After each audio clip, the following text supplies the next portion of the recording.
Hi, my name is Adrian Chmielarz and I am a game designer at the Astronauts.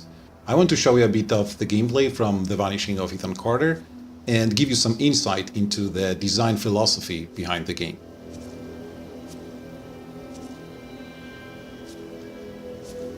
I am a couple of minutes into the game now, past the intro, so let me quickly introduce our hero. You play the game as Paul Prospero, an occult-minded private detective who's received a disturbing letter from a boy named Ethan Carter, and realizing that the boy is in danger, arrives at Ethan's home of Red Creek Valley.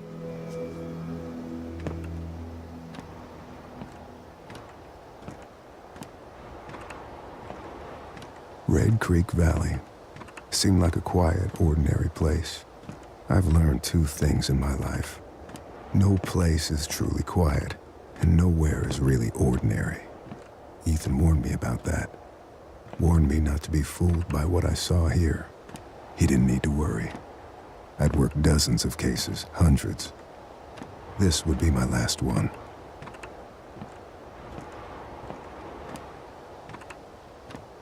So that's our entrance into the valley. It's a pretty large place to explore. Later in the game, for example, you can also explore everything we see here, that other side of the lake. Actually, if you wanted to, you could go there right now, because we're not putting any artificial blockers in your way. It's totally up to you as to how you go about on your quest of helping Ethan.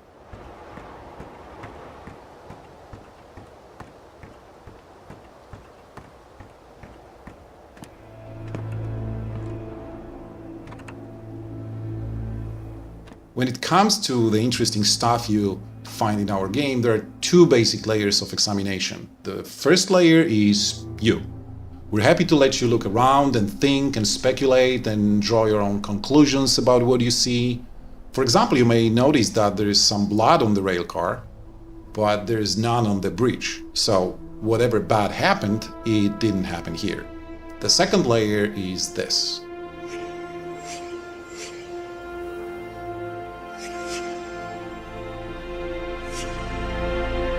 As you can see, examination actually does not give you answers. On the contrary, you probably have more questions now than before the object was examined. But what is happening with that crank word? Well, this is where we begin to scratch the surface of a certain special ability of our detective. First, let's zero in on the direction of the item. And now let's see the item's surroundings.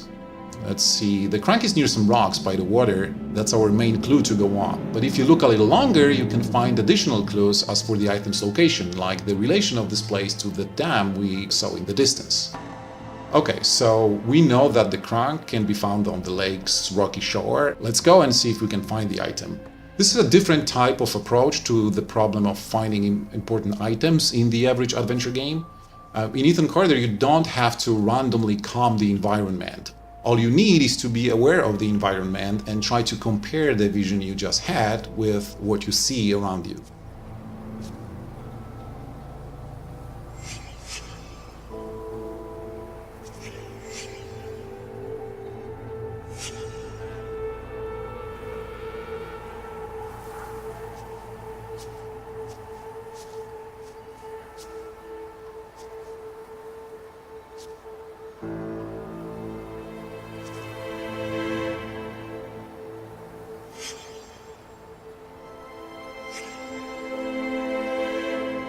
Whenever you discover an important clue, you tag the area with a short description of it. This helps to build a mental 3D image of the scene and is another step to understanding what exactly happened here. But for now, let's just follow the blood trail.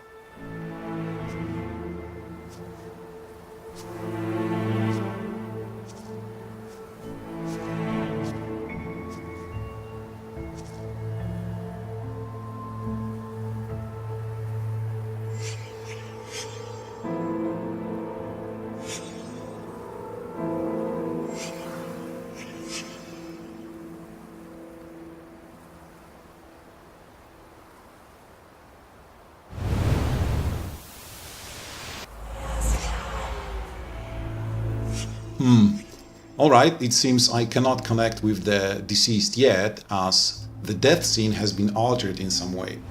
In short, the concept here is that the dead would happily talk to you, metaphorically speaking, but the world around them needs to be as they remember it right before their death. I want to leave the details of this concept for you to discover in the game, so for now let's just search the area for more clues. By the way, it's your choice whether you want to investigate this death further or if you want to leave it for now and maybe return to it later.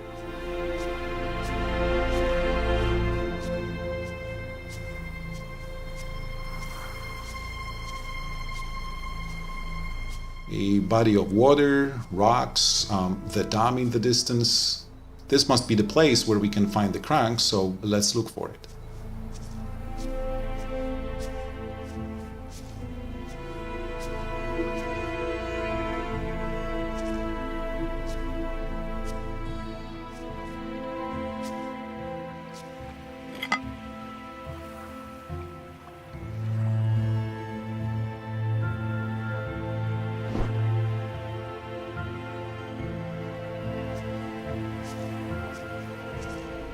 Before I return to the railcar and use the crank, let's see if there are any other clues in the area.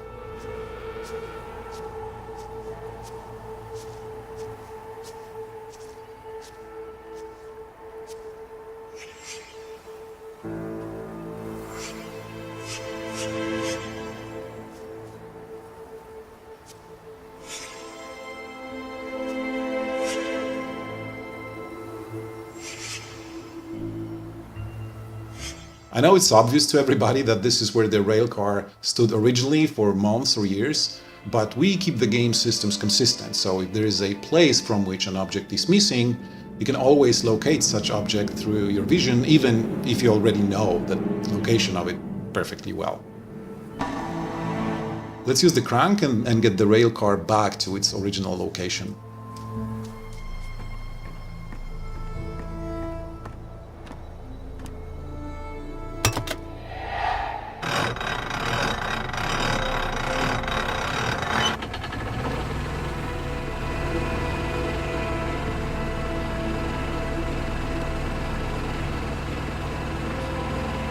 There is a couple more things to do in the area before it's restored to how it was right before the deceased's death, but I want to avoid spoiling this fragment of the game to death, so let's just travel in space and time to what can happen a bit later.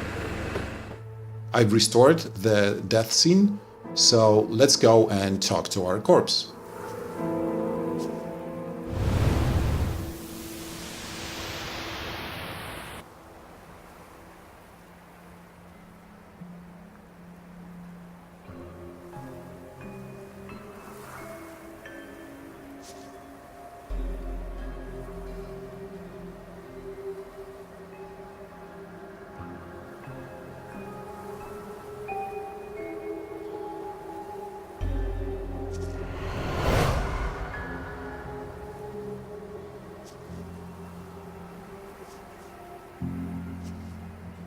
Physically, I am still in the same world as I was seconds ago, but mentally I am in a different place, surrounded by the strongest memories of the deceased's final moments.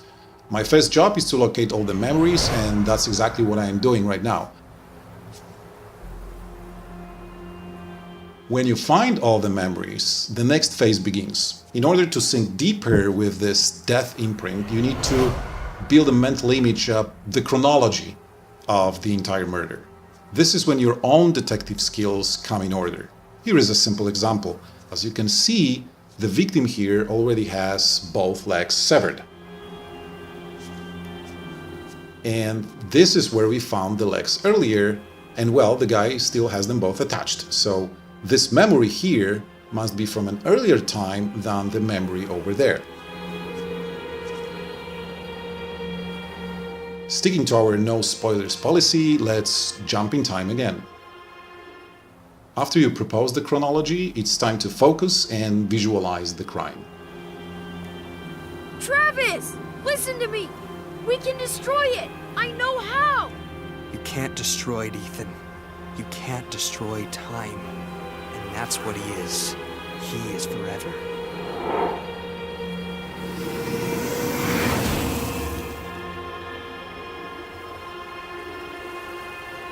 Okay, so something went wrong. It's not how it all happened. I got the first memory right, but not the second one. But I'll leave it for you to figure out the right order, so let's jump in time again. After you solve the chronology and thus sink deeper with the death imprint and understand it better what happened here and how it can help you find Ethan, you can see one more thing. Everything we dealt with previously happened before the deceased's death, but when we are in full sync, we can actually witness the dead man's first memory after his death.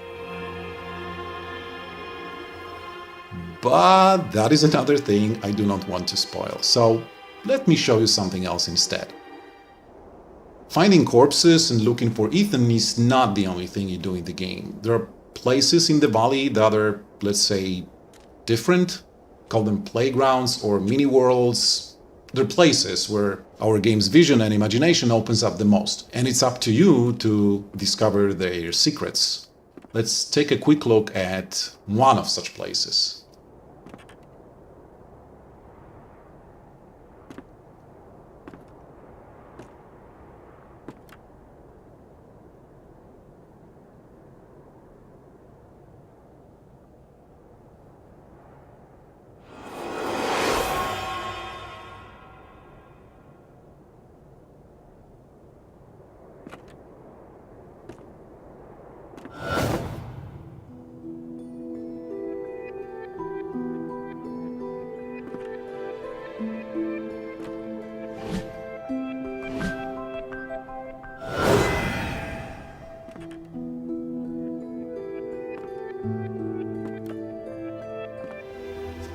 And here is another weird place.